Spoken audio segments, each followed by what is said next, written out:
దండోర cinema pre release ఈవెంట్లో actor Shivaji గారు అమ్మాయిల అండ్ హీరోయిన్స్ యొక్క బట్టలు వేసుకోవడం గురించి మాట్లాడడం జరిగింది భయ్య. అమ్మాయిల కట్టుబొట్టు గురించి తిట్టుకుంటా మాట్లాడండి భయ్య. ఎంచుకున్న రాగం కరెక్టే కానీ తీసిన గానం వేరైపోయింది. తీసుకున్న టాపిక్ బాగానే తీసుకున్నాడు కానీ మధ్యలో బూతులు యాడ్ చేసి భయ్య ఇక్కడ బుద్ధిస్ట్ కాస్త బూతిస్ట్గా మారిపోయిందని చెప్పాలి.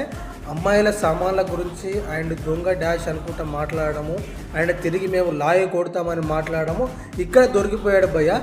బట్టల్లో పద్ధతి గురించి మాట్లాడుతూ మాటల్లో పద్ధతి తప్పాడు భయ్య. మంగపతి కాస్త బంగపతిగా మారిపోయాడు. ఇక శివాజీ మాట్లాడిన మాటల భయ్య నిజంగా దుమ్ము దుమారం రేగుతుందని చెప్పాలి. చాలామంది రియాక్ట్ కావడం జరిగింది. అండ్ సింగర్ చిన్మయి గారు, యాక్టర్ అనసూయ గారు కూడా మా బట్టలు మా ఇష్టం, మాకు ఎక్కడ ఎలా వేసుకోవాలో తెలుసు, అన్నీ మాకు తెలుసు, నువ్వేంది చెప్పేది, మీ ఇంట్లో వాళ్ళకి ఇలాగే చెప్తావు అని చెప్పేసి రివర్స్ అయితే అటాక్ చేయడం జరుగుతుందని చెప్పాలి భయ్య. వీటి మీద చాలా ప్రెస్ మీటింగ్ జరుగుతున్నాయి. అండ్ ఇంకొకటి ఏంటంటే ఎవరైతే మహిళా సమైక్య వాళ్ళు శివాజీ మీద కేసు కూడా పెట్టడం జరిగింది భయ్య. ఈ విధంగా జరుగుతూ ఉన్నది. మరి ఈ యొక్క విషయంలో శివాజీ గారు మాట్లాడిన విధానం కరెక్ట్ అంటారా? అండ్ అతని మాటల మీద మీకేమనిపిస్తుంది కామెంట్ చేయండి.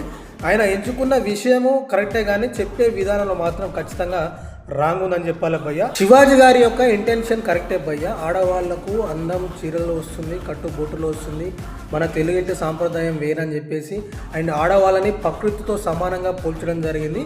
కాకపోతే మనోడు బుద్ధిస్ట్గా మాట్లాడి ఒక్కసారి బూతులు మాట్లాడడం ద్వారా వెంటనే రివర్స్ అయిపోయిందని చెప్పొచ్చు. కథ కంచికి అయిపోయింది. ఆయనతో మ్యాటర్ అంతా డైవర్షన్ అయిపోయింది. ఇక్కడ కట్టుబొట్టు గురించి మాట్లాడుతూ ఆయనతో పట్టుకున్న తిట్టును మాత్రమే వీళ్ళు మాట్లాడడం జరుగుతుంది భయ్య. కానీ మొన్న జరిగిన లూ మాల్లో భయ్య ఏదైతే సీరియల్ హీరోయిన్కి ఏదైతే జనాల మధ్య అలాంటి బట్టలు వేసుకొని పోవడము అండ్ అక్కడ కొంచెం ఇష్యూ కావడం జరిగింది. ఆ యొక్క ఉద్దేశంతో శివాజీ గారు బట్టలు హీరోయిన్లు కానీ అమ్మాయిలు కానీ పద్ధతిగా వేసుకోమని చెప్పడం జరిగింది.